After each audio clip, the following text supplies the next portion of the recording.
It's a guy, a car, and a podcast. It's a guy, a car, and a podcast. It's a guy, a car, and a podcast. It's a guy, a car, and a podcast.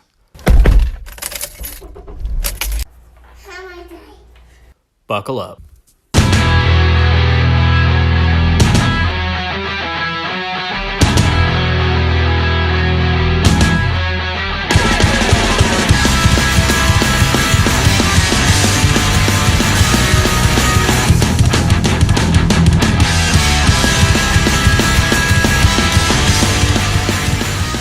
This entire trip is, there's no script. I'm just kind of, we've got a bunch of interviews planned, seeing the Camerons tomorrow, and how's he doing?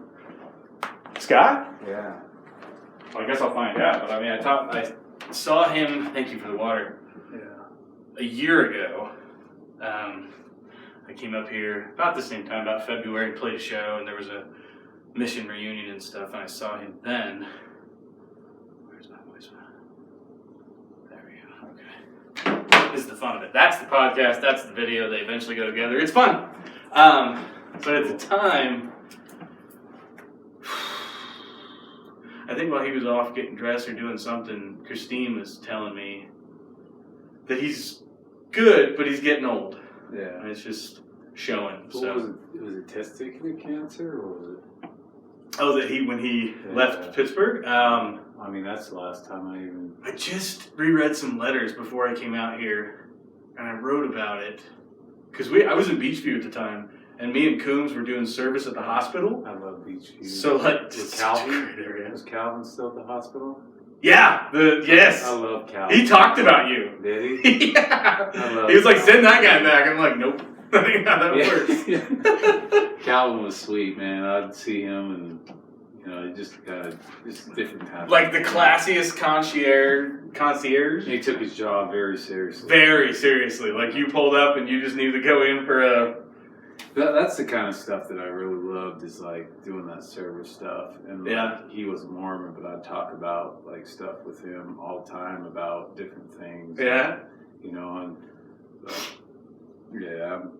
that was the stuff I really liked, other than the tracting. I love street. I don't think anybody liked the track. Street contacting was way more. I felt like it was way more efficient than. It was just more your personality. Like, you're the kind of guy that can walk up to anybody and be cheerful and start a conversation and be friendly. So street contacting is that. But knocking on someone's door, like, interrupting their TV show or sex or whatever else they're doing, like... And it's just un-American to, like, go to somebody's house and, like, let me in this jank, you know? Like, just... It totally is. Sorry, that's the side. No, that's hilarious. I love Beachview, but, yeah, you know, with the cancer thing, like, my brother went through that, and like when he was 23, he got testicular cancer, and you know, real scary. Yeah, real young. It's nice because he wasn't like married or had kids. I know that's like harsh to say, but I can't imagine doing that when. But yeah, man, he got like pretty clean. Like he's fine now, and married and all that. But, nice. But yeah, like I couldn't remember what kind of cancer it was Cameron got. I know they did a colonoscopy. It was a hard time because like... Oh, dude, it was the worst for me. Him, yeah, for me too. Because like when I like those leaders more than I liked President Trump. Yeah. You know what I'm saying? Like the people that come and they're mean and they're straightforward. Well, they're not mean, but like they're straightforward. Crump was probably... Which is ironic because you have the funniest Crump story of all time. Can you remember it, dude? It was at a zone conference. You were in the bathroom with him. I only heard about this. I think either someone was in the bathroom with you and heard it, or you came and told me. You were in the bathroom with him, and you guys were both at the urinals together. And you decided to tell him in that moment something very personal, something that you've been struggling with. And basically just, you know, in the spirit of confession and maybe like, what do you want me to do? And you said, he's just standing there, both of you just holding yourselves at the urinal. And you said he looked at you and he was just like, well, cut it out. And then just walked away. I think I remember, yeah. And that's the thing, man. Like most of my life I've been a little straightforward. I mean, even now with like bosses, I say things that I shouldn't, you know, like, when I'm working at UPS, which it's a job I love, but some days I'm overworked and I'm stressed. And are you a driver? Yeah, nice. Yeah. So like, and it fits perfectly because I go and I visit people and I'm like, and it gets me going, it keeps me in shape, and I worry about like not expanding my brain level. So like I do books on tape and listen to Jordan Peterson and love him. Yeah, he's one of my. I just finished 12 Rules for Life, and I'm gonna dig into Maps for Meaning pretty soon. But but like they asked me, my bosses asked me these questions, and I'm like, "Oh, how was your day?" And I'm like, "Well, I didn't pull my belt off and hang myself from the truck, so it's been a good day, And I say that, and most people are like, "What? Did you just say that in front of your boss?" But like somehow with my personality and the things that I do, I can kind of get away with some of that stuff. There's something about your cadence, or something about the way you carry yourself that like you come off as serious, which makes it like everyone kind of has to stop for a minute and be like, "Is Seth okay? Do we need to like talk to him?" But you're so like overly jovial, like just like the overview of you is jovial. So like if you get to know you for just a couple of weeks or something, like you sense that you're just being funny in your way, and it becomes funnier. Like once you figure that out, because your delivery is always just so like deadpan and like, I almost murdered someone last night. How are you? It's just like I say that stuff all the time too. Oh my goodness. But sorry, I didn't mean to sidetrack. I don't know if you have a. No, this is. I mean, I have thoughts, and there's like questions. And, this is like a two-purpose thing. One is this is a part of the documentary that I'm making about me, going back to my mission and going back to all the areas and visiting people and just kind of reliving it. Which is probably one of the hardest part of your missions, which is good. It is, and like I was saying a minute ago, like part of the reason I'm even doing this is because of you, because you sent me a text message like 6 months ago, 9 months ago or something like that, that in essence said that you had found your way back to the church, and you brought up some stuff that had happened when we were companions and were very apologetic. And I don't know, maybe you did know all these years that sat on me and how that sat on me and how that like affected my life. For sure. But if you didn't, like just the fact that you would do something like that meant a lot to me. And over the months that followed, when I was just thinking about the fact that, we had probably a 5 or 6 message conversation between the two of us about that. Yeah. And it did lift such a weight that it made me think, and you were telling me like a little bit about your journey back to the church, but I know I've left the church and come back, and I know my journey was dramatic in its own ways and definitely a huge change for me. And I just thought, this might be a really great opportunity to tell, my point is to tell my story, but I would love to tell your story in the middle of this and try to let people see. I mean, the whole purpose of the documentary is, I've been posting on Instagram like videos of what I'm doing out here and stuff, and this friend of mine back home was just like, "Can't wait to see the end result, but shave your face, you're going back to your mission for the love of Pete." And I told her, I was like, this is going to be more interesting if I can turn myself into the most unlikely character. Like if I could just not look like a Mormon missionary and then go back to all these places and tell you all the stories of my experience doing it. It's almost like, I wonder if it'll like create a sense of authenticity in the sense that like if I just show up clean shaven with a perfect, missionary haircut and telling all these stories with a big smile on my face, I feel like there's a certain audience that would pull back from that. They'd be like, he doesn't know life, he doesn't know pain, who's this guy? Yeah. But I feel like if I allowed myself to just be authentic and to, appear like I appear now, like I'm a musician, this is what I look like now. Yeah.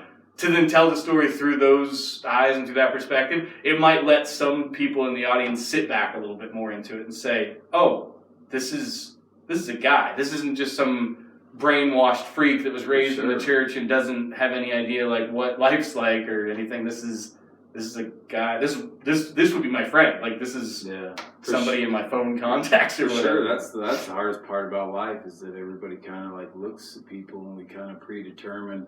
Yeah. You know, and I'm not saying that's a bad thing because that's your life experiences, but they predetermine what somebody's going through or what they've been through or what they are or what they like. Sometimes people come up and they say that I look angry, and I'm like, oh, it's just my thick caveman eyebrows, you know, like, and I've tried to trim them so that they don't like scare people off, but or they look at you and they don't realize that you did go through experiences and you did go through trials. Even if you were like raised in the perfect house, which I feel like I was, you know, like my mom and dad are great parents, they were great people, you know, they taught us a lot of good things. But my struggle was harder in some aspects than other people's. Yeah. And the reason that being, and yours are harder in some areas than mine. Yeah. And the reason that being is that, you know, everybody, you know, in the church, you grow up and they teach you about all the good stuff and they talk about Jesus and they talk about Heavenly Father and they talk about how they know you and know your heart, know what you're going through. The other person that knows you is Satan. Yeah. And he had a plan. He gave that plan, you know, like we taught that. He was, you know, like laying out his plan like Christ was laying out his plan. Yeah. Which means that he had the authority to do that from God. Which that means principle has been tripping me out for about the last year. Yeah. And he knows, you know, not only does he know the Heavenly Father and Christ's game plan, but he knows his own. Yeah. He didn't get that veil taken away. You know, like you didn't get put through the veil. So he knows all of our weaknesses as human beings because we were weak up there. We weren't perfect. Yeah. He knows that stuff. And not only that, I feel like he probably planted some of that stuff in our hearts. Yeah. I think that's a lot of what the War in Heaven was. It was working to plant doubts that would just make this time harder for us. How else you take a third of the host of heaven with you? You know, like, and then like he threw these plants and you know, in me, you know, like obviously I had some faults and you know, pornography being one. You know, I started early. I got introduced to it early, and it took form and it took.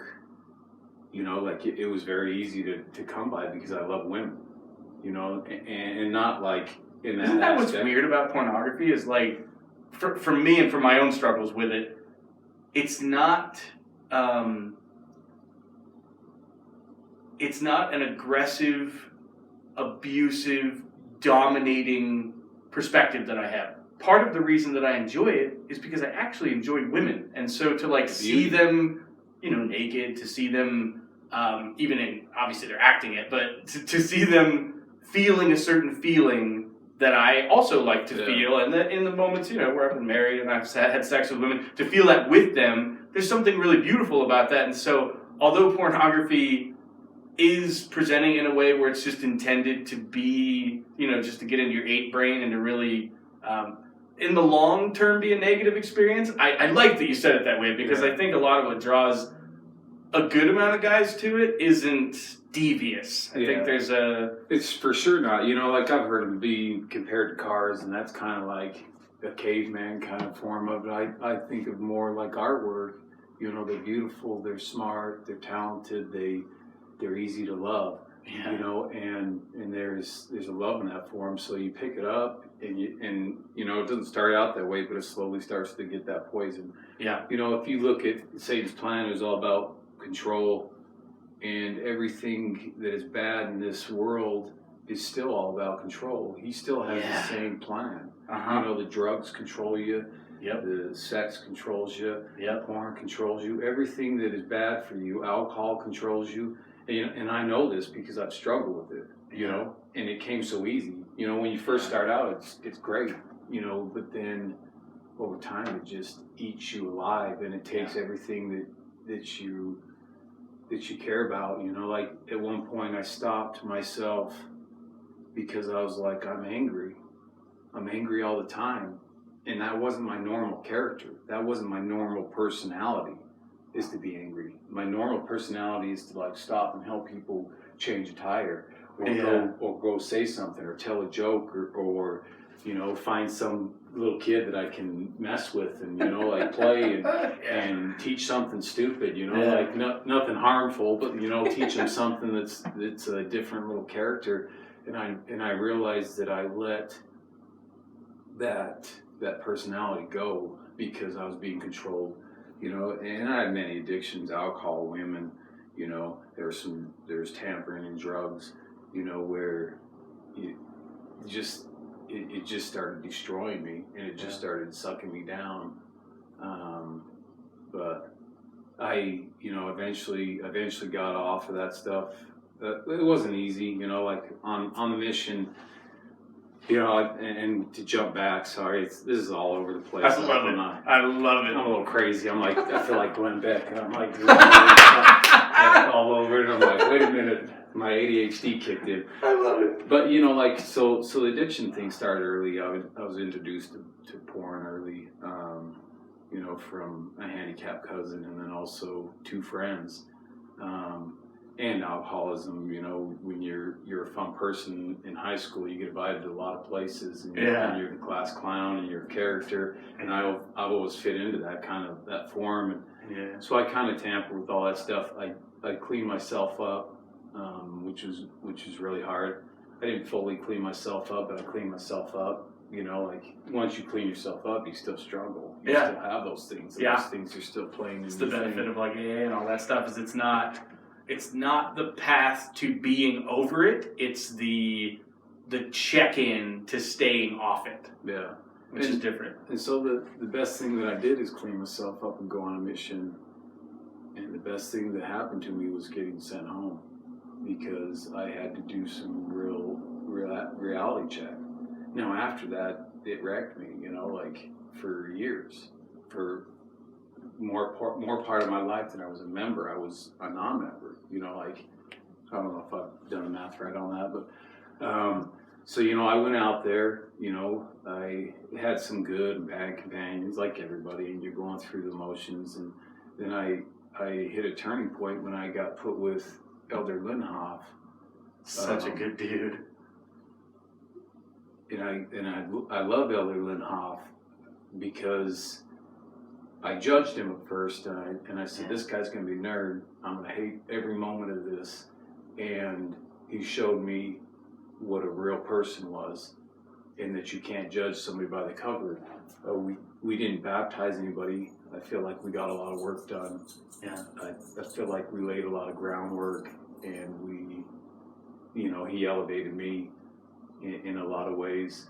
And then after that, it kind of just started going downhill, you know, my life after Linhoff left. You know, I got put with a companion I didn't like, kind of talked down to me, just real arrogant. And, I feel like it's easy to do that if you're not a fan of you. Like, part of the reason, I mean, you and I didn't get along, but only because that's not true. We got along really well, but the moments when we didn't get along, it actually only came back to the fact that I was trying to get control of a situation that was out of control. Oh, yeah. And that obviously just tugged at the reins of what you were doing. But when I first got there, because of meeting you when you were with Linhoff, like I was in North Hills and you guys were in Cranberry, I think. Yeah. Like, you just have a nature that just wins people over. Like, people fall in love with you unless they're jealous of you and decide to hate you. So I feel like the only way to get on the other end of that and to talk down to you is if they're just jealous of you, which makes me sad because you just are the coolest guy. And it hurt because, you know, like, and I don't want to make any excuses for why what happened, why I am what I am, but you know, like that hit me. You know, on top of my grandma died, and I kind of knew that. You know, when I left, I said goodbye to her, but I lived right next to her my whole life, so that passed, and that kind of hit me, and then my house burnt down. You know, at that point, I was just floating. I was just wrecked, and you know, like I was getting close to the end of my mission. I'm just like, I just got to bide my time, you know, and at that point, you know, a friend that wasn't a good friend was writing me. You know, at times he'd send me porn. Oh wow! Which was, I mean, not that we would have talked about that, but we, which I was never knew that. which was putting those old problems back in me. Jeez. And then I got into Meadville, and I loved the people there, but it was right off the start just thrown into chaos. I mean, the purpose of this isn't to put anybody down or to no. to And that's why I don't want to mention names. I'll only mention. But I kind of do. I mean, maybe not names, but I do want to talk about it in some degree of detail because it's important to your story and thus to my story. Like, what exactly happened? Because I walked into something that had been going on for a while, but like, what? Maybe to put the whole thing into perspective, maybe we can actually just do like a real quick through your mission, just so people can get a feel for like where you were at up to that point. So, do you remember? I don't know, something like getting your mission call. Do you remember that? Was that a big social deal? I know it is in a lot of. Yeah, we opened it up. And it was exciting, and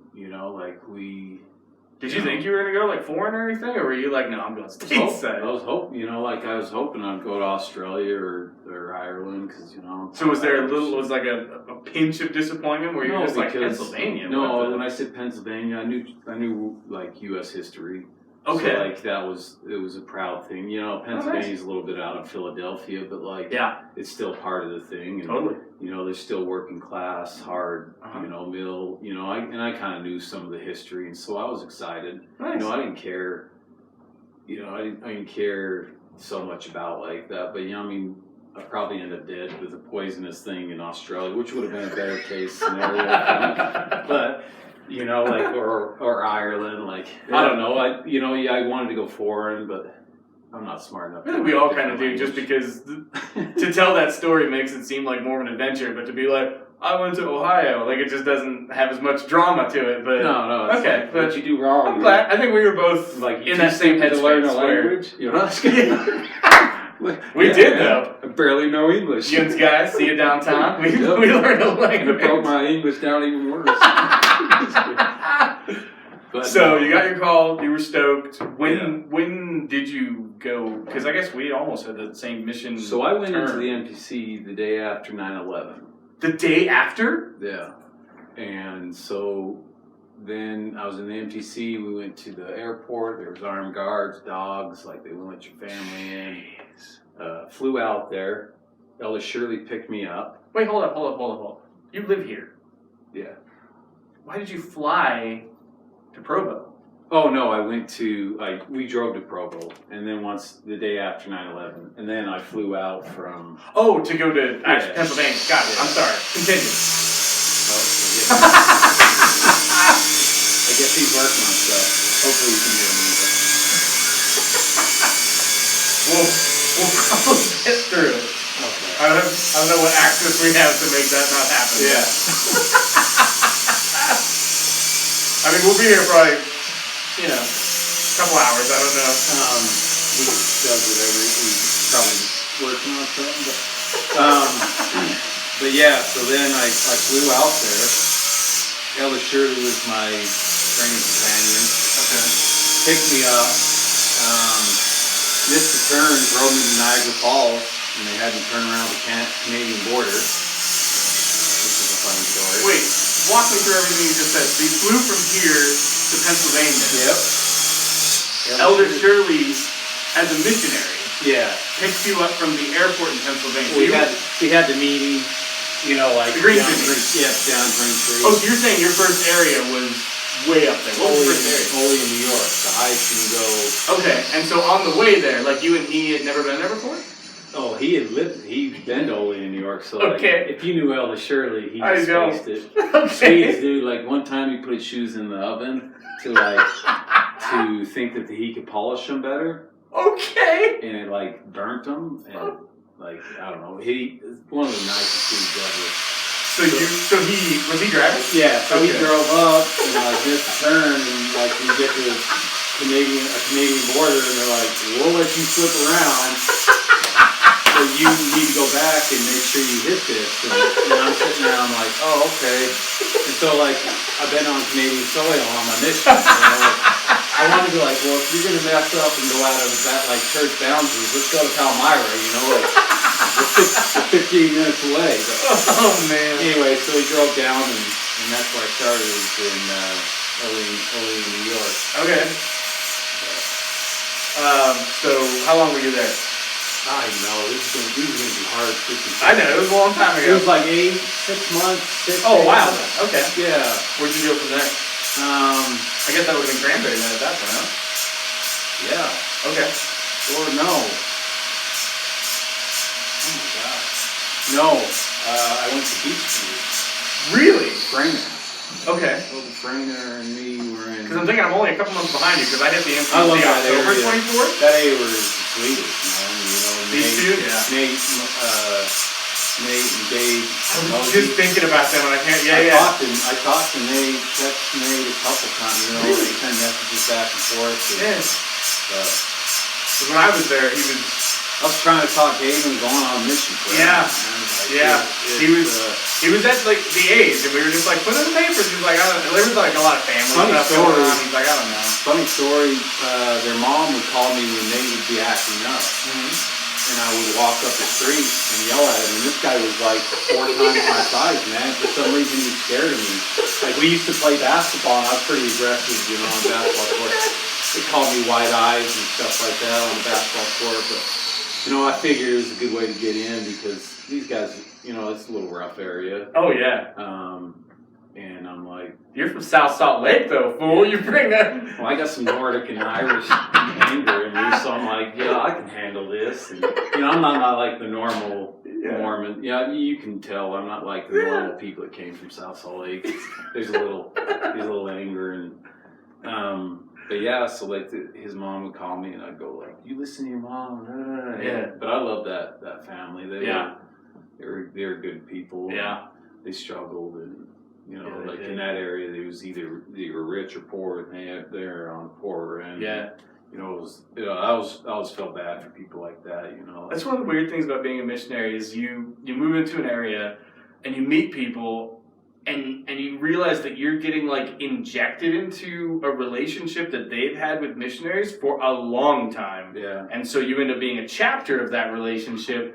But you definitely do have like an impact in your own way. Like whatever you were sent there to do ends up getting done, and yeah, you just love them. Like coming home from a mission is the worst because part of it's just like, why? So I can go live my own life now? Well, that's bullcrap because I know how they're waking up and going to sleep every day. Like I know that their life's going to keep being that way, and I'm going to go back and take beautiful pictures with my fiance at our wedding. Like I'm just gonna live this happy life. Is that still going on? Like then you start forgetting some of that stuff. Like I think all the time, and I drive for UPS, and I'm good with directions. I'm like, how do I even get around on those streets? Do you think I'd even remember where people lived or how it's a sad feeling. But I did the Google Map thing where you can do the street view to like find I've done a couple my apartments and like viscerally felt, I don't know if a panic attack is a good word for it, but I just was like I'm going to be standing there in just a few weeks, and yeah, I'm a little nervous to be standing like in front of the Beachview apartment, looking through the window and being like, should I break in? What should I do? I used to here? sit on that thing and like read and stuff. Yeah. But you know what's funny is I actually watched. She was a member, and her dad drank there all the time. She was an older single lady, and she was a member, but her parents were still alive, and her dad was an alcoholic. He'd drink there all the time, and he'd go home and he wet himself because he drank so much. He was an alcoholic. Yeah. So I watched him one night.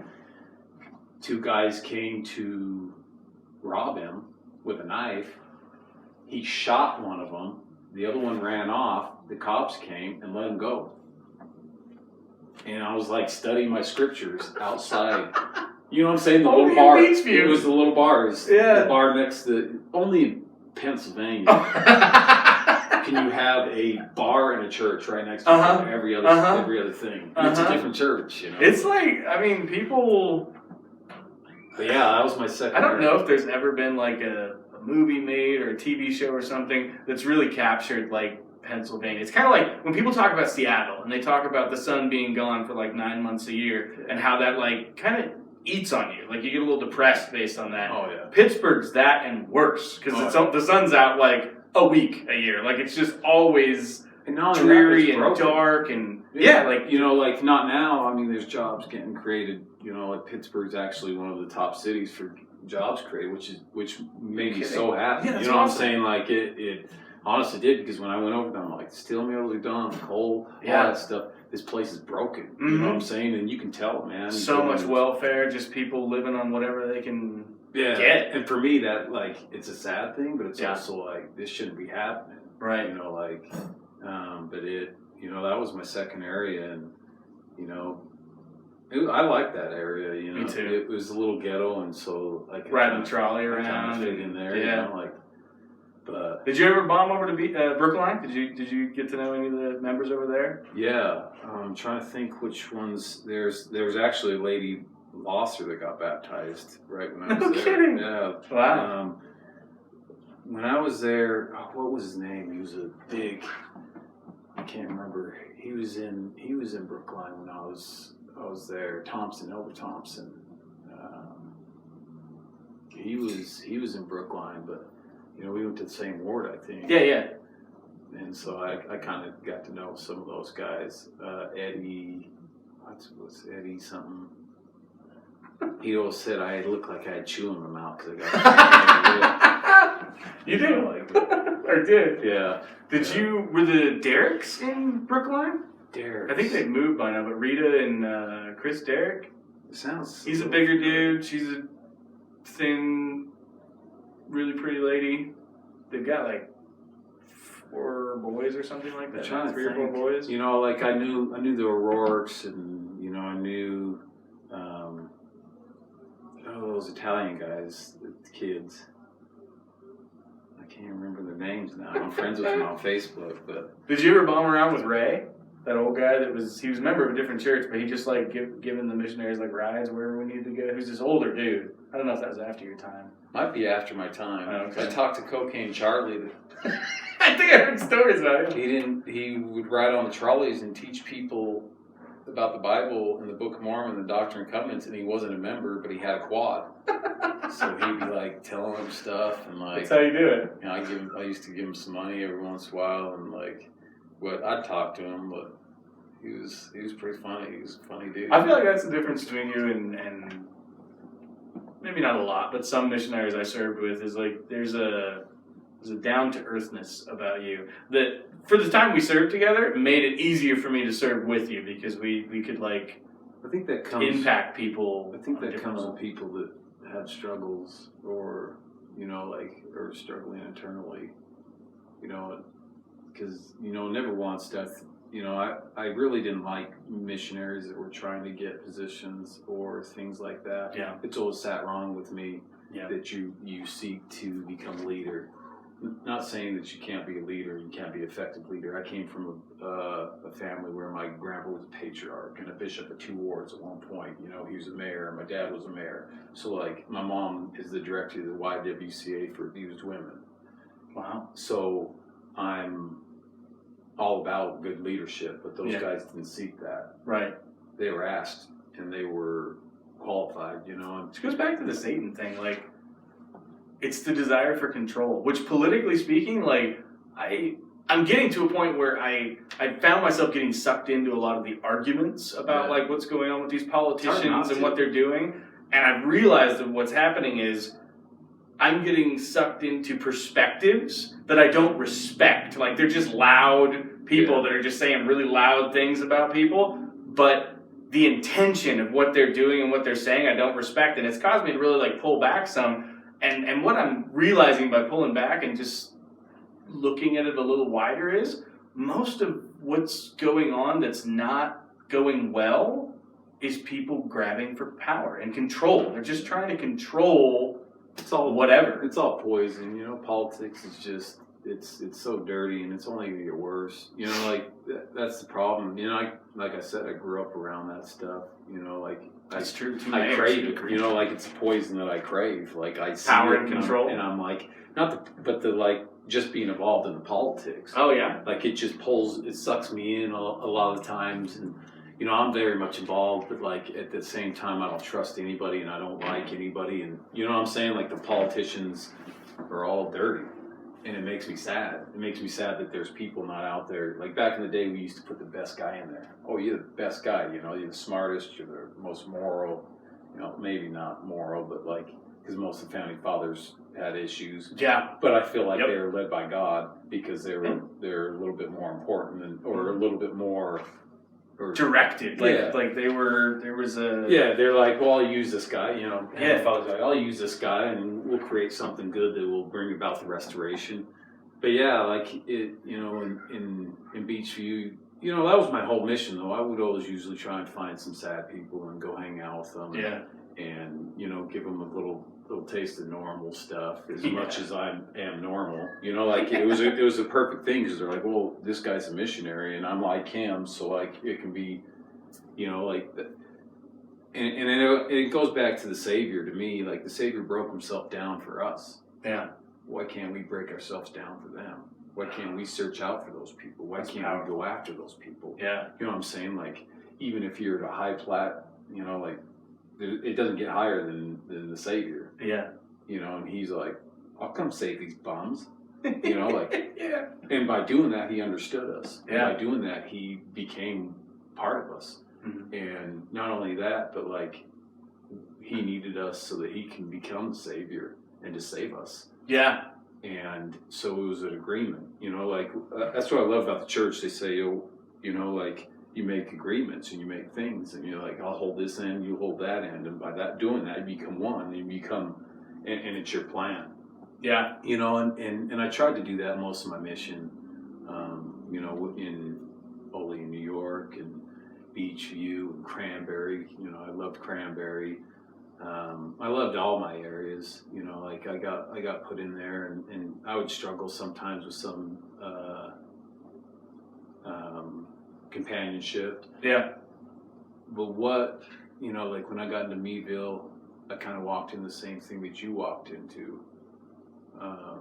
So it did it, I mean, let's see, so. Sorry. I feel like, this is good. I feel like we're just skipping over Cranberry there, and I don't know if there's anything specific that, any memories or what have you might, because I got great memories. You said some wonderful things about Brian Lenhoff, and he is a tremendous human being. Like anytime I was around Elder Montgomery, it seemed like my mission in my life was easier. Mm-hmm. Just because he was similar. He didn't fit in the cookie cutter mold of a missionary. Super laid back dude. Yeah. He's chill. Yeah. And I'm a little more aggressive, so like it was kind of a yin and yang kind of thing. But he's so funny. We were never missionaries or companions. Yeah. But we were. We'd switch partners or whatever. Yeah.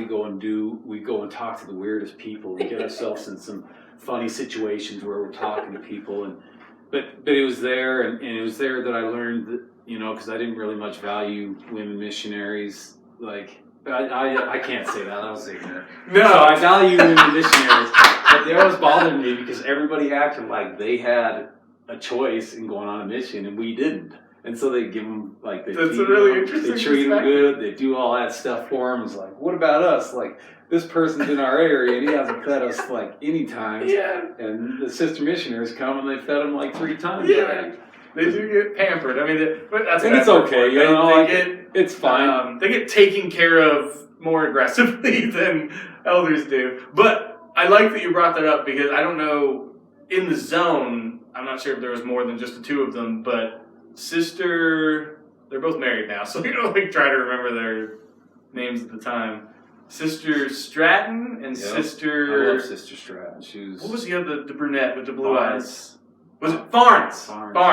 Sherilyn Barnes. I went to They MTC were. with her. So Did you? Yeah. So Farnes, Hatch, and That's right. Stratton were in that area, and they were just normal people. Yeah.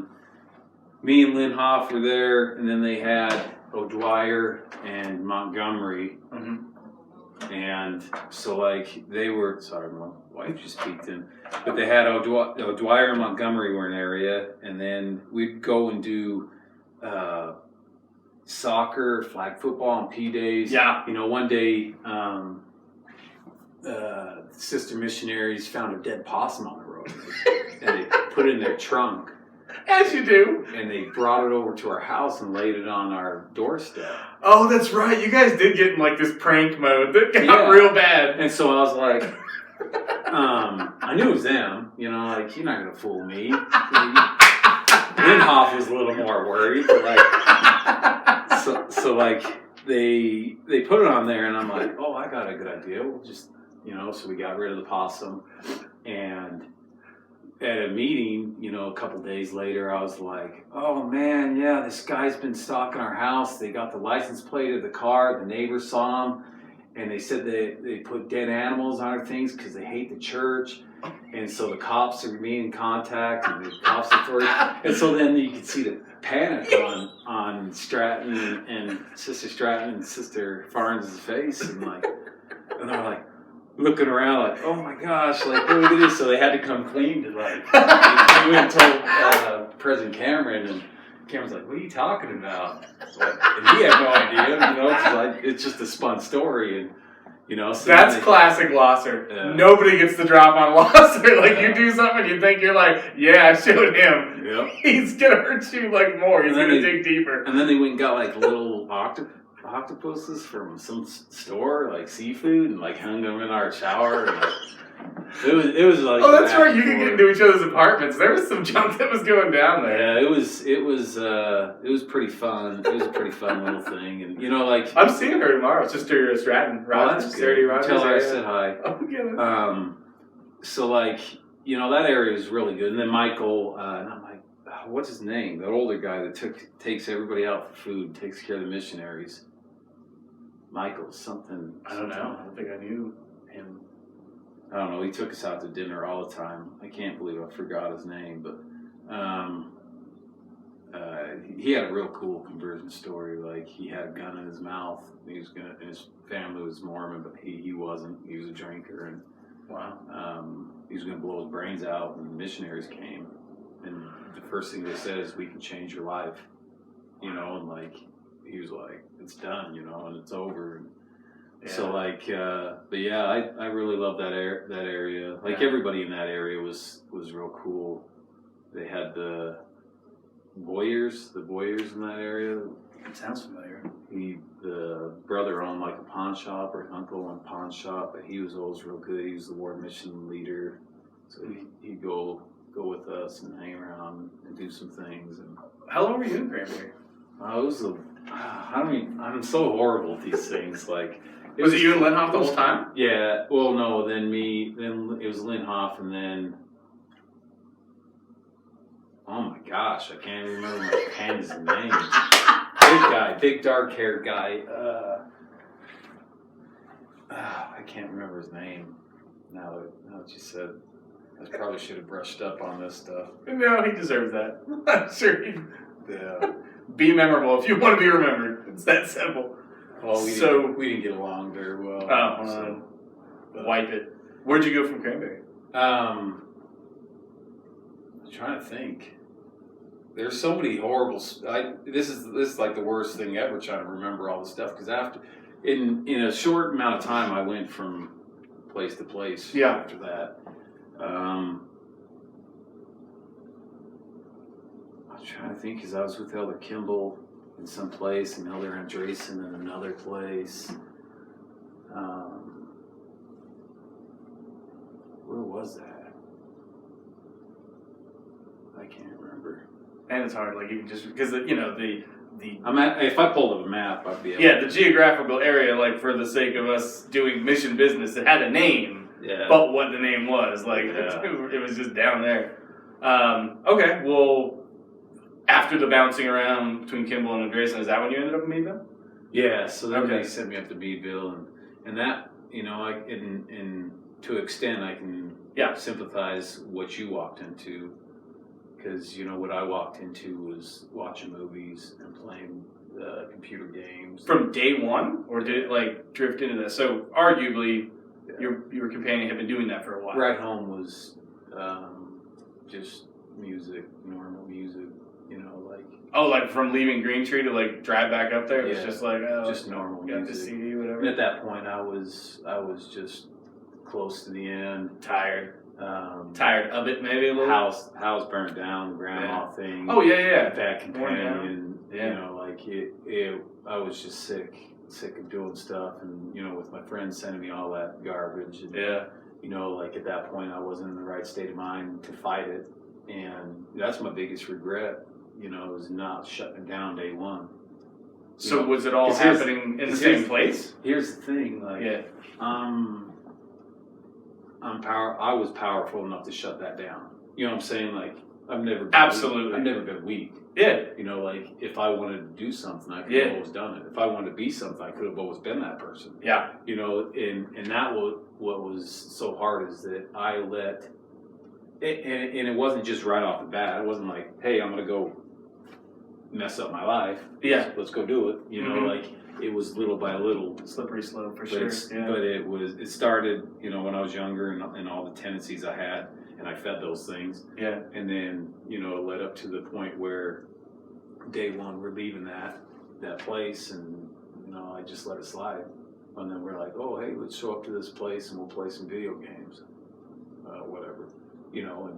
And there was times during that time where I knew, and I tried to get focused back on it, we're just yourself, or did you talk to your companion? Well, just myself. Just you. Okay. I knew there was no hope in that. Really?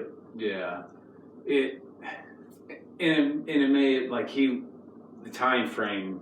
Because you were 6 weeks with him, and then I showed up, right? Yeah. Okay. I didn't have the time. It would have been horrible, and I didn't have the fight in me at that point. That's true. I mean, when you talk about a missionary companionship it's a brotherhood, it's a friendship, and when you've only got 6 weeks with somebody, one of the battles to be picked is, it's like he'll be freaking gone, and then I can, whatever. It's like a marriage, Yeah, very much. There's lots of divorce that go on in a marriage. If you have one side functioning while the other side functioning, you have to be very careful how you pick and choose how to change that relationship and that thing. Yeah. And I didn't feel like I had enough time, and that I was too weak, and that I wasn't living up to what I was needing to do. So how could I talk to that person about what he needs to do? Because I didn't shut that down, and I let the creepy stuff. That's hard, that you were coming from having already just been struggling with other things, and then dropped into a situation where it's like, wow, I don't have the energy to deal with this. That's Satan's plan, man.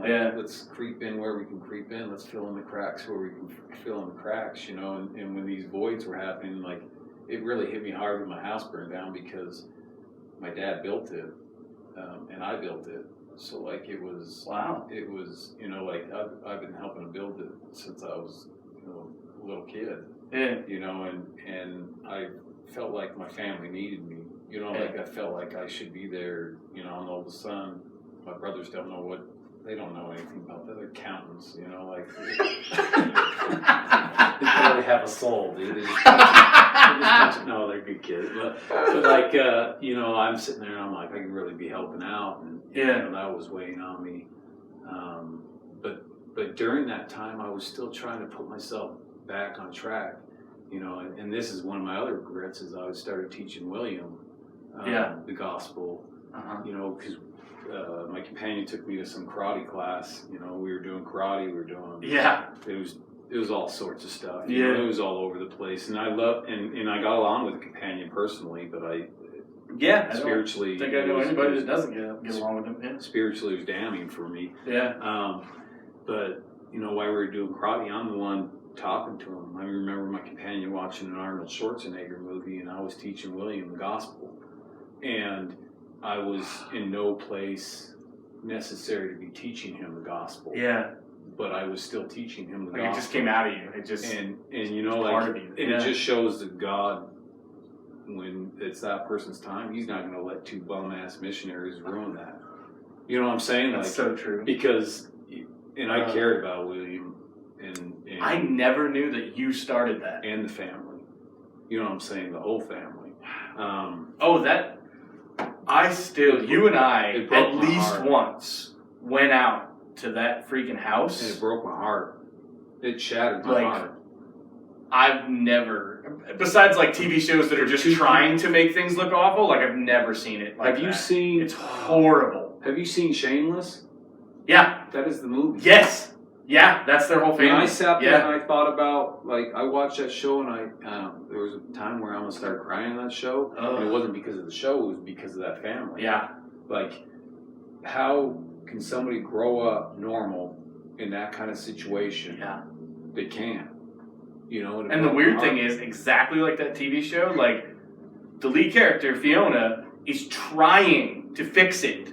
Like, there were people in that family that were trying to fix it, but the problem was bigger than all of them. Like, and here's what broke my heart is that I felt like you and me could have done so much good in that area if I could have got my shit together.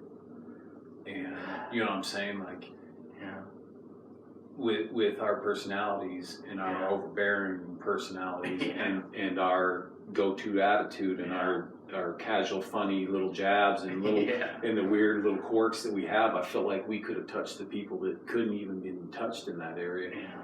Yeah. And people had a different agenda in that area. Yeah. And it I mean, to your point of like you starting to teach William how that just was going to happen. God was going to use these bum-ass missionaries, whether they like it or not. Regardless of how that all ended, I think you and I made a huge impact in that area in the midst of what was going on. Like, things were going on, but we were still missionaries. It wasn't like we were just I couldn't get it to the end because I wasn't worthy enough at the time. But you did. You know what I'm saying? Well, and that's... I can't take that because, frankly, I got emergency transferred out of the area like 3 weeks after you left. Yeah. And it was literally just to go talk to president and to get some processes started that I hated. Like, I didn't fix anything. If anything, the bishopric, all the members there were looking at me the same way they were looking at you. There wasn't, I did not. Which was even harder because they didn't have a chance to look at me. And here's what, I'm glad that they transferred you out of that area because that area, well, the people in that area are good, but I found out some things and you know, the whole situation was planned. How do you mean? From when I first met those people. So wait a minute. Are you saying what happened was planned? Yeah. By who? And that's why that night I came home and I asked to be transferred. Or I called up the thing and they got me out of the area.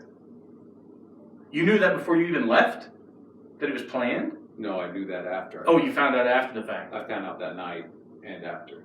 So who stood to benefit from that? This is gonna be, and I didn't want to like throw names out, but so when I showed up, apparently there was another missionary that had the same issues, Elder Hopkins, with the same people. Really? Yeah, and so so I got sent home on my mission for doing some things. I'll tell it to the video or whatever, but I got sent home obviously for doing things that I shouldn't have with a married woman. Yeah. Which over time, you know, with us hanging out there and, you know, people watching movies and doing things, we begun a close relationship. Yeah. Where I fell in love with the person that I was doing that. Mm-hmm. Some things transpired. I broke rules. I'm getting sent home, but before I got sent home and I broke those rules, the person that I broke those rules with told me that her husband was going to be mad that he couldn't watch because they talked about it. I think I found out later that that part of what was getting in her head was that he would like role play and like use you, and so it kind of crept into their relationship, and that makes sense that there was some need to like and he to have that. And not only he was like pretty mentally abusive like over the time period to her, and she was very manipulative in some ways. She was a very strong woman from what I gauged from her. She wasn't going to take any crap. And not only that, but she was very, you know, she's a beautiful person, you know, in a lot of areas. Yeah. And, inside, like a person. No, totally. And same thing like we were talking about porn. Like, it's not just like, oh, I just want to, And so I developed feelings, but then when that stuff happened and they told me that, I felt like I was in a game, and then I realized... Yeah, it was like predatory. Like, then I realized it was the, Satan and deceitful, and he's playing a game out. And that's when I was like, I got to get out of here and get my head right, and when I left, I'm sitting there and I'm like, and I was so messed up and jacked up in my mind, and then I found out about Hawkins and how he almost got sent home because they did the same thing to him. I realized that it was just the Satan and him being deceitful and taking advantage of situations. And at that time, I don't even know where my mind was. I have blurs and things where I can't even remember what happened, or things that went because it was so devastating. I came home and my dad's bawling, and I've never seen him cry in my life. And it wasn't because he was angry; it was because he was sad and broken. Yeah. People acting like my mission was garbage because some bad ending to it. 2 months before I'm supposed to go home, this happens. Yeah. And it didn't get my life started off right after I came home. Yeah. I came home to a political stake and a political war that was just drumming up to punish me and to kick me out. Because my dad's a mayor, and not only is he mayor, he's a pretty straightforward mayor. He came from a construction trade, so he pissed a lot of people off. Fired a lot of crooked people, and it's a pretty close knit little area. There's 4 bishops out of my ward. Four bishops in South Salt Lake were out of my ward. So it was, and they're not friends. It was. So all that came creeping in, and that's what broke my heart, is that I feel like I let not only William down, but you down, and I felt like we could have been a great team, and did a lot of things. I felt like I let President Cameron down. I much rather would have got kicked off a mission by President Cameron than Crump. And Crump kind of told me, he's like, I felt like I should have moved you out of that area, and I'm like, that's so great, man. Hearing that, it's like, that hurts. It's like a day away from that. It just. With all this, going out or being said, I let my family down. I let myself down, and honestly, until last year, I've never forgiven myself. I've repented for it. I've tried to do everything to benefit. And there's such a difference, right? To just change. The only time I've apologized, or the only time I've talked to those people was when I got sent home. I called and apologized, and I haven't talked to them since. I just, they don't know how hard I worked to get out into that point. And then to find out that it was just a game really made me angry. Yeah. And sad and disappointed because I was too weak to put a stop to it. And I don't blame anybody for, my downfall. I didn't until this moment. You know what I'm saying? Cow. But you can't. Their roles are their roles. I said sorry for my role in that thing, but I can't apologize for their roles, and I can't be angry about it. And they haven't asked me for forgiveness, but if they do, I probably would forgive them because I played a devastating role too. During our companionship, I have a lot of memories of things that happened and what we were doing, what have you. But there's this one argument that we had that has just always rung in my mind as one of those moments where I was right about something, where you were just, arrogantly fighting me about something like that. But to hear what you're saying now, I never realized that, because what happened was we'd come home from, just another one of those nights, and it was probably late. It was probably 11 o'clock at night, something like that. And it's like, how did we get to that? I have no idea. I basically started talking about the fact that, our name badges... I'm sorry for that part, my part in that role. Dude. I honestly am, I know. And it's... literally, it's while I'm here. It's here because... I'm here because... For 15 years, I've had a story inside of me that no one really knows. Because even me coming home, like, yes, I came home honorably, but not really. Because that went around the mission so hard. To the point that, like, I got put with the assistants at one point because they were just trying to figure out where to put me, and so we were traveling around a lot. We went to the area where the kid that I trained was currently at with his companion, and we show up, and he and I are about to go on exchanges, and he looks at me with like this grin, like this pleased grin, and says to me in essence, "How much fun was that party area, man?" And I died.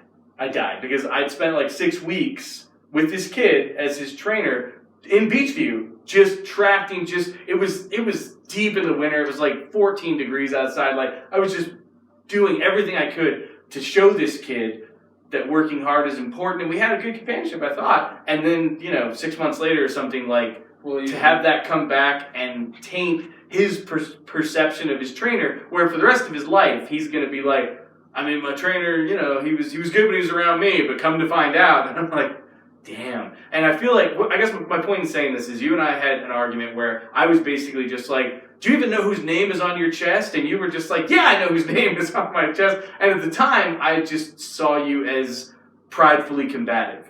Yeah. With everything that we're talking about now, what I see is you were desperate to represent that name with honor, and you were just in a place that you couldn't figure out how to dig yourself out of. And that makes me see that argument in a totally different light. Well, just personally, I'm fine with destroying my own name. I've always been fine with like causing problems on myself. You know what I'm saying? Like I can. You feel like you if can. I bring him, I can handle that. Yeah. But like if I bring problems on other people, it just wrecks me because I'm not that person. Like I don't. And it shows in your missionary service. You go to the weak and the downhearted, and you lift them up. That's who you are. I pride myself on trying to like help people. And not saying that I haven't affected people, but I didn't do it because I was evil, or I didn't do it because I had a bad heart. I did it because I struggled with personal struggles, and I didn't want to bring people down onto that level. And I'm sure that you were right about that. Most of the arguments that were happening in that, and by that time I was so probably far gone.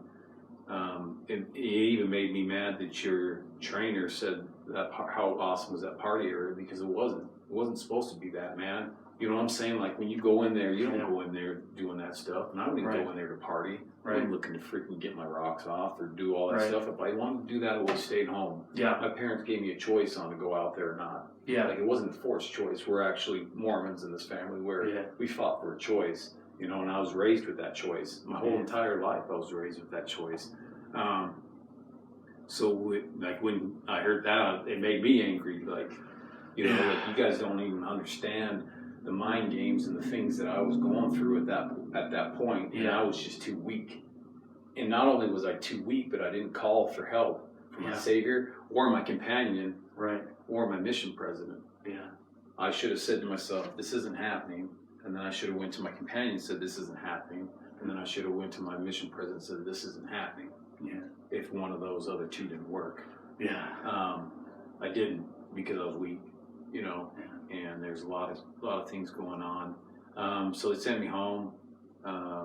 Once you start getting holes and voids in your life, and they take those away, you start filling them with whatever you can. So just right away. Let's say it's like a house. I came home. People treated me like I did nothing. People treated me like I was just partying on my mission. The same things. Once you get put with those companions, the mission presidents, whatever, assistants. Yeah. You get that tart, everybody's like, what'd he do? Oh yeah, this is what oh yeah, Seth, he's a piece of crap missionary, didn't work, Far from the truth. You know what I'm saying? Like there is some missionaries out there that don't, and then there's missionaries out there that were struggling. And I won't ever be ashamed to admit that I had problems and that I needed the Savior and His atonement. Yeah, I got to that point in my life, but when I came home, I took, those holes are missing. Yeah. Eventually, you're missing the ghost. You know, they kick you out, they drum you up, they throw you out of the church. Yeah. Everything you believe in is taken away from you. Yeah. That was the hardest thing. It's like, wait, I'm kicked out, but I still believe. Yeah. I still love the gospel. Who am I now that I have a testimony? Yeah. And then you go around and you see these people that get kicked out of church and they hate the church. They're opposite of the church. And I never did that. I always put the blame where the blame was deserved, me and Satan. Yeah. And the relationship that I fed into that. But those holes, you know, like they got filled with alcoholism, women, you know, like that stuff came easy. You know, if you're a halfway decent looking guy and you got a personality and you can make jokes, that stuff's easy. I've never had problems finding whatever I wanted, you know, and I spent a good portion of my life, you know, after my mission, just doing whatever I wanted to do, becoming an animal. You know, like I got to a point where I was drinking every day, fighting. I got a 3 to 5 year riding charge that I had to beat, you know, like, and the only reason why I beat it is because the people I beat up said that I helped them up and said, "Are we finished?" And I was actually decent in the fight, but it was still a fight and I was still out of control. You know, I got a DUI. My life was falling apart. And the only reason why it wasn't all the way apart is because I had parents that loved me. And whatever prayers they were saying and whatever prayers my family and the things that they were doing kept me from going totally off the edge. Yeah. And so then, you know, I met my wife, you know, and she had a kid and she's just a decent person. You know, I started dating her. You know, I didn't tell her I was calling a parole officer when I started dating her. And, you know, I was still kind of in that middle of those things.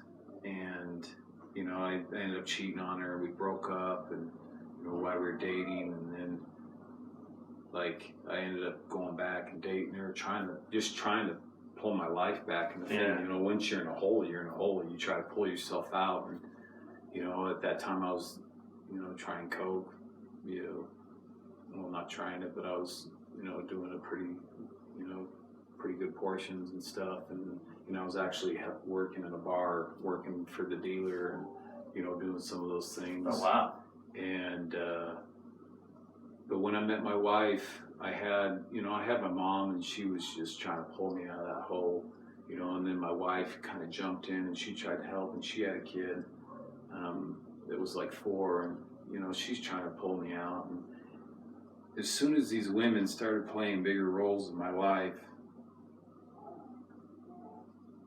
the beauty of women that I've always seen became more clear.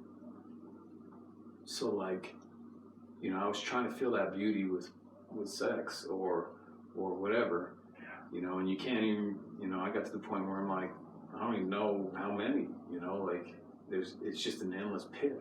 Yeah. You know, and then my mom, my wife, the daughter, and then I had another daughter out of wedlock. I was like, I'm done. I'm done doing this shit. Like, either I'm gonna be dead or in prison, because it could easily happen that way. Yeah. And it's came close a couple times, or I can start doing what I believe in and start doing the things that I know are necessary.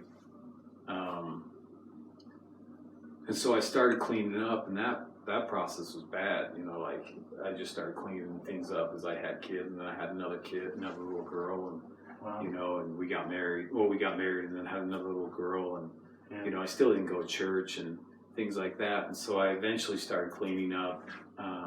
You know, got off alcohol, got off all the drugs, stopped doing the women once I married my wife, and you know, a little bit before I married her, I started dating her again. Yeah.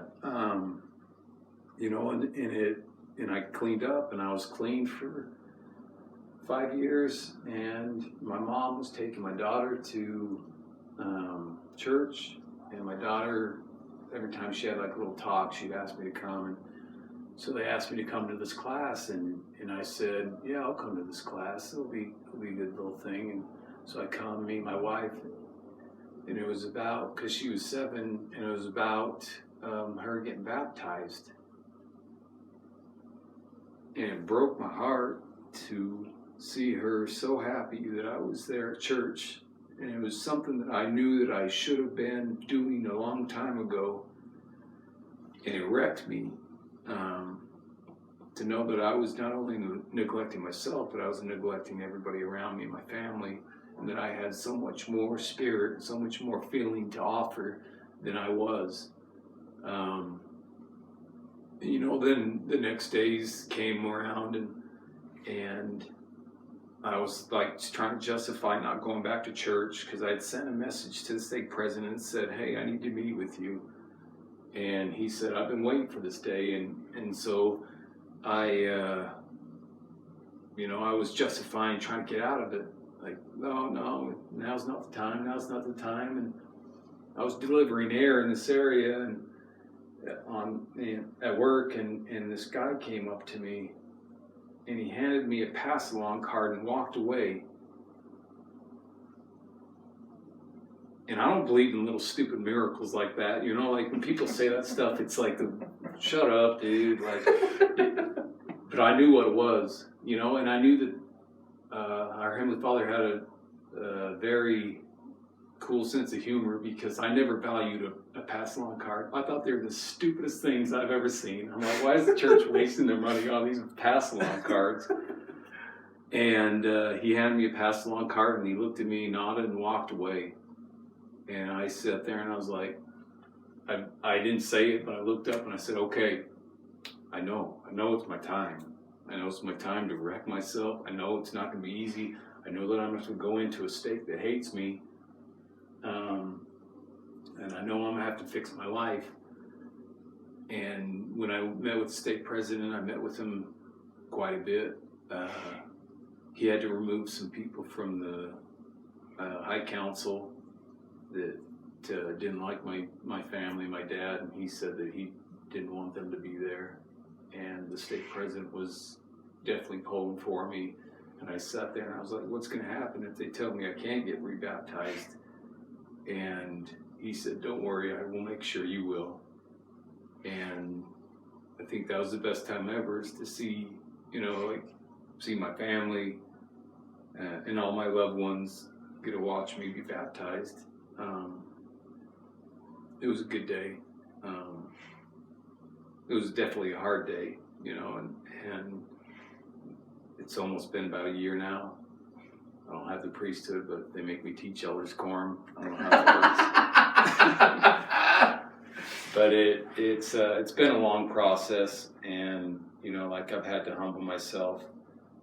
But I know, you know, God was pulling for me, you know, my Savior was pulling for me. I think that sometimes people get so far that they don't, but it wasn't that case, you know, like, I got so far, but I always felt that love, and I always felt like he was keeping me safe. And the part that breaks my heart is all the people I could have influenced and all the things I could have done. You know, my life would have been different, and I know that. You know, I know that I could have been somewhere in a great church, being a second counselor or something, you know, something important, or working with the young men, or doing some of those things. But that's what breaks my heart, is feeling like I neglected people that are around me, and I could have influenced those people.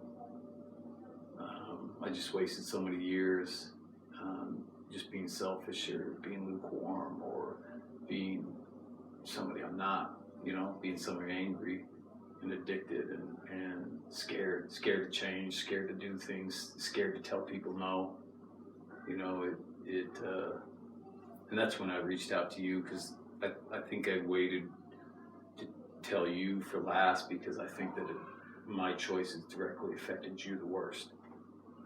Because the things that I did, you know, like, the things that I did, there was choices in there, and those people made those choices, so they're not innocent in this whole situation. you were innocent in the whole situation, and it directly affected your life. My family was innocent in those things, and it directly affected those lives. And I've never really gone up and apologized to them until I was going to get baptized, and I told them that I'm sorry, and that they meant everything in the world to me, and then I let them down, and then I promise I won't let them down again. And I'm keeping that promise so far, and hopefully I keep doing it. But I got kids now that it's my responsibility, and there's 3 girls, so Karma, it's like we'll teach them. It is. It's like we'll teach them, and Karma in the best way, because you love women. And how great is that you get to And I know dirtbags. Help shape these women. You're a dirtbag, Cleo. I'll be like, yeah, fool nobody. I know that look, bro. They're daddy's girls, so they're going to be attracted to dirtbags. That'll be a good time for you. But it was, I've apologized to most of the people involved, and I think all the people involved. But it sucked, man. It really sucked, and it took a lot out of me. Here's the thing, dude, and in that, I imagine you'll probably be, back in the temple and stuff within the next year or 2. It'll give you a chance once you get there to reflect on this, but in the temple, at least in the endowment side of it, it focuses around the Garden of Eden and Adam and Eve and the fruit and the temptation and the eventual partaking of that. I've spent my reactive life, because I started coming back December 2014, so it's been just over 4 years for me. Yeah. And I got back in the temple, within about a year of that, and I just went all the time, and I was just trying to figure out what are we supposed to be learning from all of this, the whole thing. But I would just get really fixated on that story and be like, why do we keep being told the story over and over again? And something that occurred to me and kind of continues to occur to me is that part of what's being expressed to us through that story, the story is being used as a metaphor, it's being used as an analogy. It's not,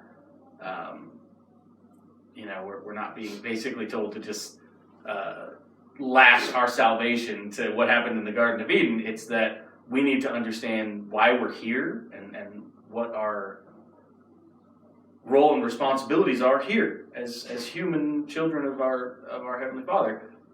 And one of the things that we learn through that story is that they weren't going to go anywhere without that fruit. Yeah. The method in which they received the fruit became what it became. Because I've started to even wonder if they had both just resisted Satan, if at some point God would have just come down and been like, patted them both on the head and been like, hey, good job for getting past that, but now I'm telling you to eat the fruit because there's a thing here that needs to happen that just needs to happen, so I'll put it into play. Yeah. But the point of that is the fruit represents human experience. It represents, pleasure. It represents pain. It represents sickness and health. It represents the entire human experience.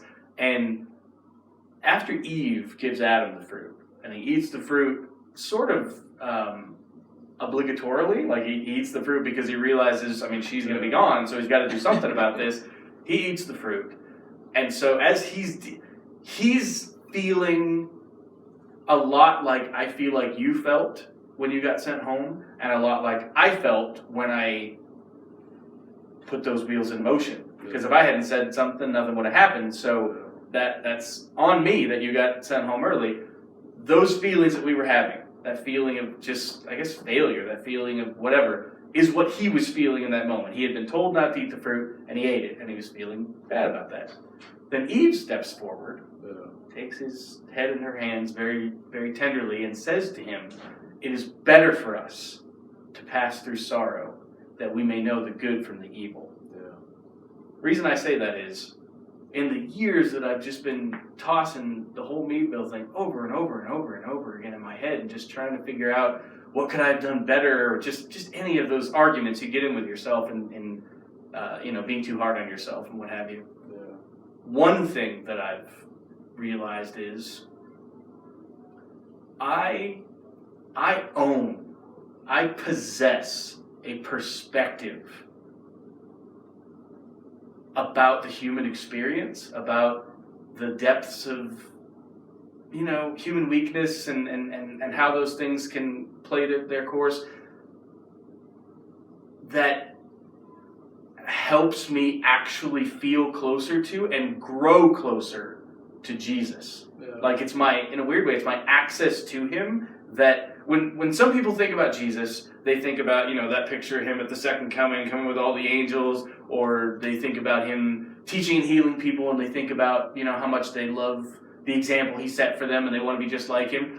I can never not see him kneeling in the Garden of Gethsemane, sweating blood. Like that's the Jesus that I relate to because of the things that I've been through. Like I know what he's feeling because of the things that I've been put. And my point in saying that isn't, I don't know if I'm making the point very well. My point in saying that is, you look at what you did, you look at your impact, your influence on that period, and you see bad. You see that you failed, you see that you could have done better, you see that you hurt all these people, and you've been dragging that around. Yeah. What I now look at, or what I now see when I look at that space, is that you gave me access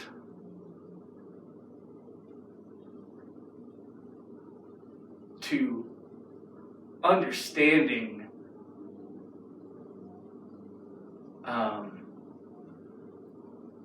human growth, the growth that comes from doing painful things, or from being weak, from being less than, from not doing things right. Yeah. You gave me access to that I'm pretty sure if I didn't have that, I don't think my story, the way that I ended up coming back into the church, I don't think it would have happened.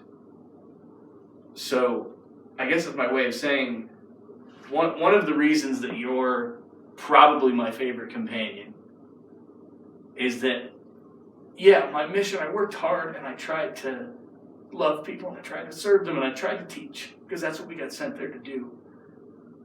I wonder if my mission didn't really even start until I got transferred to Meadville, because the part of me that needed to experience some human suffering, not for the purpose of hurting me, but for the purpose of showing me good and evil. It's almost like some of the transcendent spiritual experiences that I've had since then, I wouldn't have even had the perspective to recognize them if I hadn't already been in a really hard place and been confused and made mistakes myself. Maybe it was not your fault. I could have told you to go fuck yourself. I could have picked up a phone. I could have called the mission president, and I could have stopped it. And I didn't.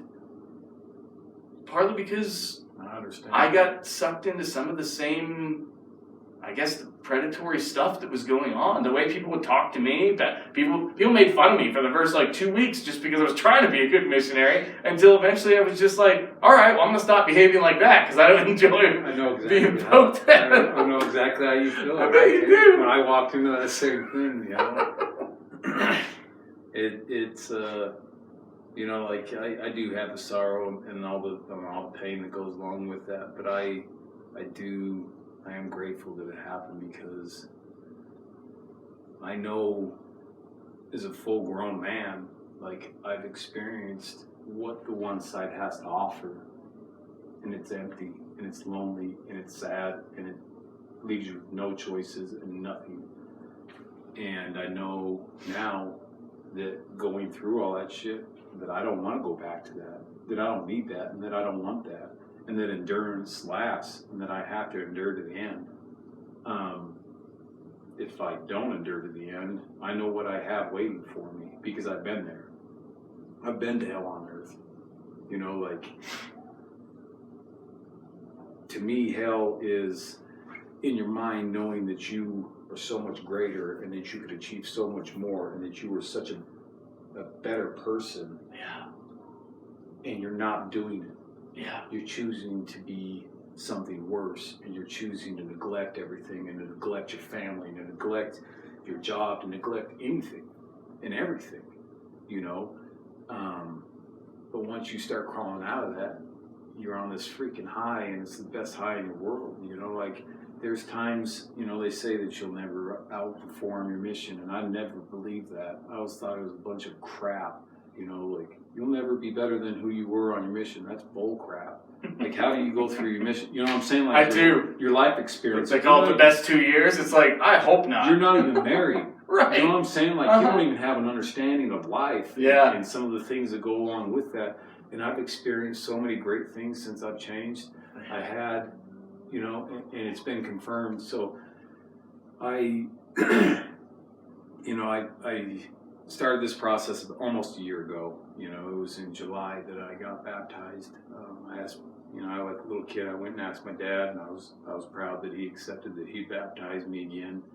And I, you know, would make jokes like, "Hope this one sticks," you know, but it wasn't funny. But you know, that's my weird sense of humor. But that's the great thing about you, making those awful jokes. And my mom's been waiting for this day. You know, like she knew it was coming. Yeah. You know, but you know, it was gonna be the best year ever. I just got rebaptized, man. It's the best year. I'm going into it. And then my cousin, who you met in Meadville, my aunt and uncle came and visited us and dropped off groceries. Okay. He served a mission in New York, and he came home from his mission and struggled. Became an alcoholic. Became a transgender. Started doing drugs. Killed himself right before Thanksgiving. And then after Christmas, my other cousin that was close killed himself.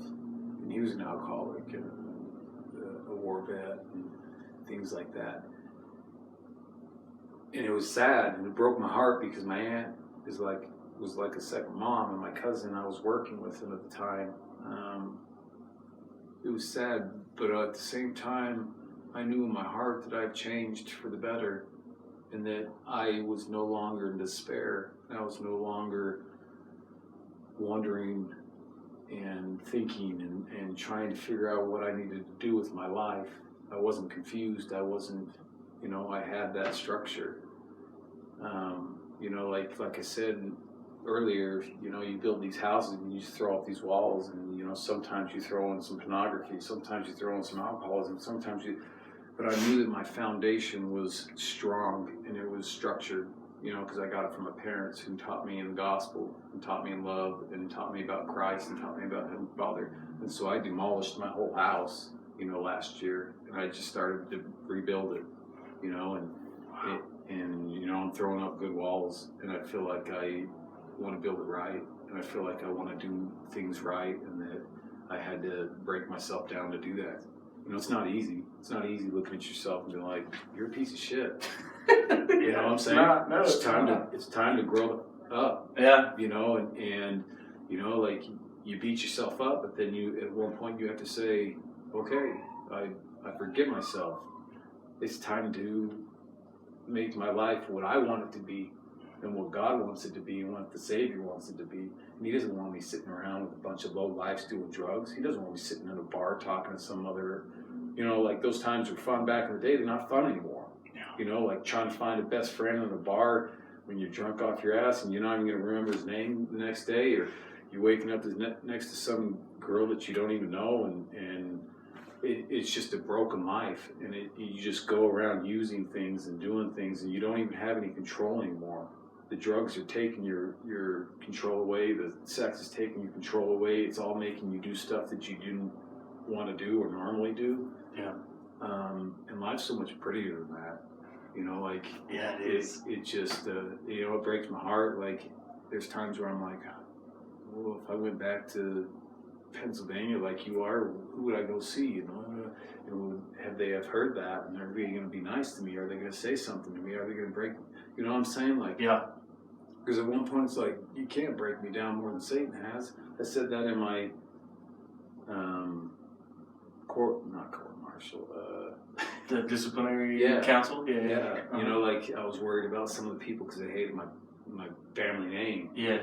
And you know, one of them said something to me, and I said, I'm not afraid of what anybody has to say in here or do. You guys can do whatever you want to do, but just know this: I will become a member of the church one day, whether it's here or whether it's later on. No one will stand in my way of becoming a member. And I go, none of you guys can do anything to me that Satan already hasn't done. And no one can say anything or make me feel guilty for anything that Satan already hasn't done. I'm not afraid to answer for those questions because I answered for them. And the only person that I owe is the Savior, because he's the one that paid for them. You know, after I apologize, obviously, after I, make amends and do the things that I need to do. The process, and try to fix the pieces that I need to. Mm-hmm. You can't fix, like when they say fix things, like restitution. Yeah, it's a tricky thing. The restitution's great and everything, but you're not going to fix everything. Yeah.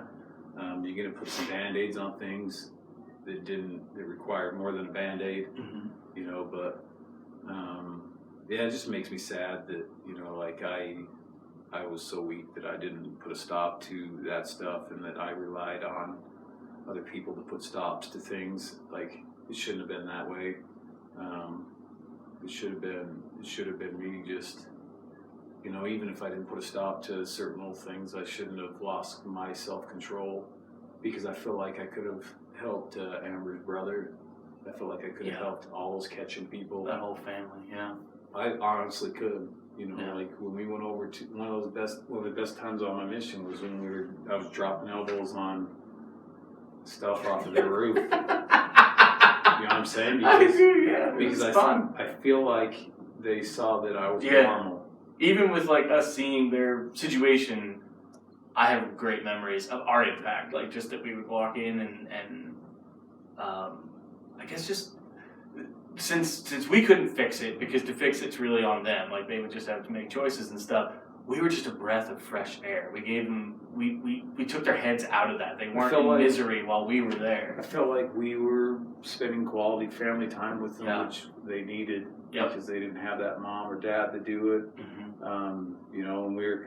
And they saw that we were normal. Yeah. I'm dropping elbows off on stuff on a mission, and they're like, "This guy's a cool missionary." You know what I'm saying? Like, sometimes those kids need to see that stuff. They need to see that the real side that you struggle. Yeah, that's what I always hate about like the church.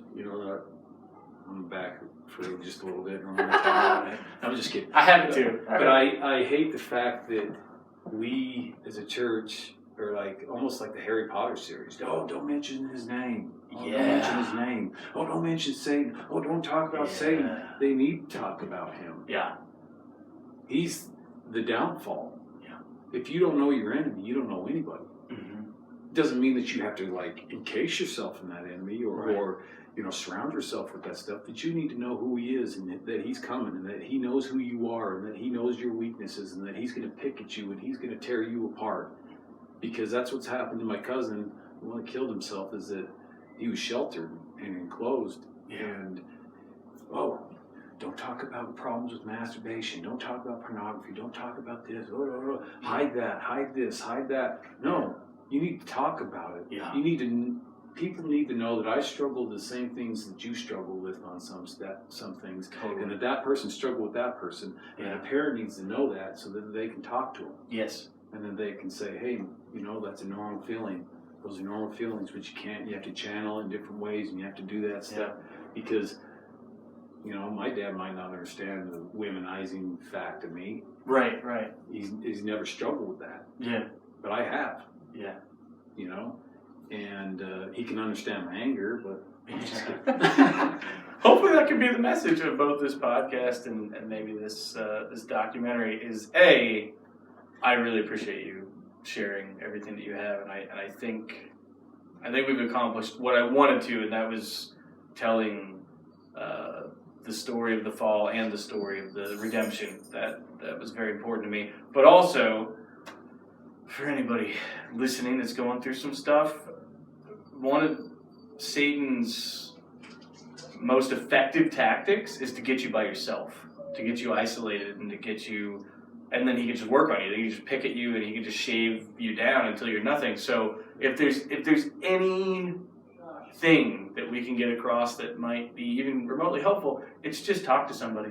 Yeah. Talk to your best friend, talk to your brother, talk to your mother, talk to some trusted somebody. Just talk to somebody. Talk about what's going on inside of yourself, because the second it's out in the light, it's not a subject that Satan has power over anymore. I mean, he might get the power back in his own ways, because he's very devious about that. But once you've spoken about it, it is now out, which means it is in the light, which means the light, capital L, the light of this world, Jesus Christ, has access to it now. Maybe through the mind and heart of the person you're talking to about it, maybe through your own mind and heart. There's through personal revelation. As you're talking about it, you might get some sort of answers, but that's the point. Like, just don't bury things, don't hide things. It doesn't help anybody, and especially it doesn't help you. And if Seth Losser can teach you anything, it's that nobody is beyond the reach of the healing powers of Jesus. And that's not to say,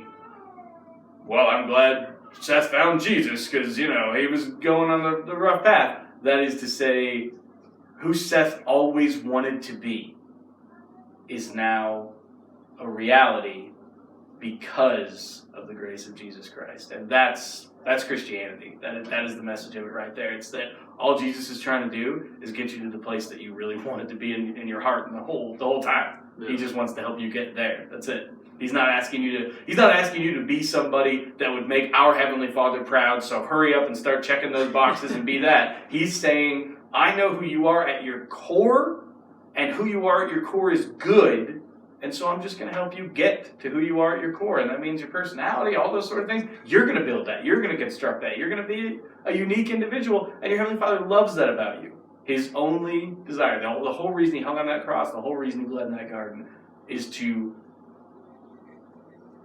obtain power to help you be the person that you have always wanted to be. And so your story, to me, is that story that he does that. He's good at it. Yeah. We're going to end this right here, but is there anything else you want to say to anybody who might be listening or watching? No, just don't be prideful. Like you said, come out and ask for help. Yeah. You're never too damaged to be accepted by the Savior. Amen, brother. Thanks. I'm going to hug you on camera. It's happening. I'm not a hugger. What? Does that mean something, man?